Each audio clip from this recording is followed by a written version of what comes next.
काँग्रेस अध्यक्षा वर्षा गायकवाड यांनी इफ्तार पार्टी आयोजित केली होती। त्याला मावियाचे सगळेच नेते उपस्थित होते। आज आम्ही इथून हम हिंदू आणि मुस्लिमचा नारा देत आहोत। मी इफ्तार पार्टीला पहिल्यांदा जातोय असं नाही, हा पवित्र महिना आहे। सांगली लोकसभेच्या जागेवर ज्येष्ठ नेते निर्णय घेतील। आज इथं इफ्तार पार्टी आयोजित केली होती।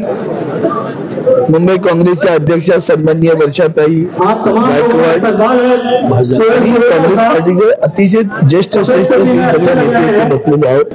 भाई जगताप आहेत, अमीन पटेल आहेत, युसुफ अब्रानी जी आहेत,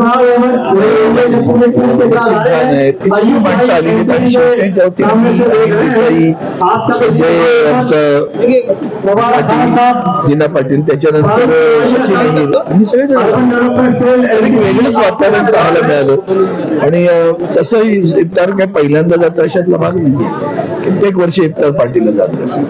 पण एक पवित्र महिना आणि पवित्र विचार, आणि पवित्र विचार आहे संविधानाची रक्षा करणं, पवित्र विचार आहे जनतंत्राची रक्षा करणं। त्या पवित्र विचाराला अनुसरून सगळेजण कटिबद्ध होत आहेत, सगळ्यात मोठी गोष्ट आहे।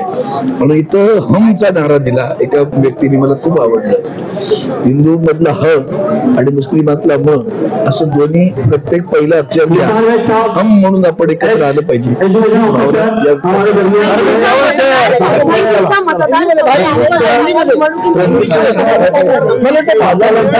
आहेच, मी 2 वेळा थम्पिंग मेजॉरिटीने विजयी झालेलो आहे आणि आताही तितकाच मोठ्या प्रश्न आहे, अरुण गवळी यांची शिक्षा न्यायालयाने जे ते कमी केले, राजकीय परिणाम होतील असं वाटतं निवडणूक? चांगली गोष्ट आहे, कोणाची शिक्षा कमी झाली तर आनंदच वाटतो। राजकीय परिणाम होतील असं वाटतं? काँग्रेस देखील पक्ष आक्रमक झालेला आहे। सांगलीच्या जागेवरून थेट नाराजी नाना पटोले यांनी व्यक्त केली आहे।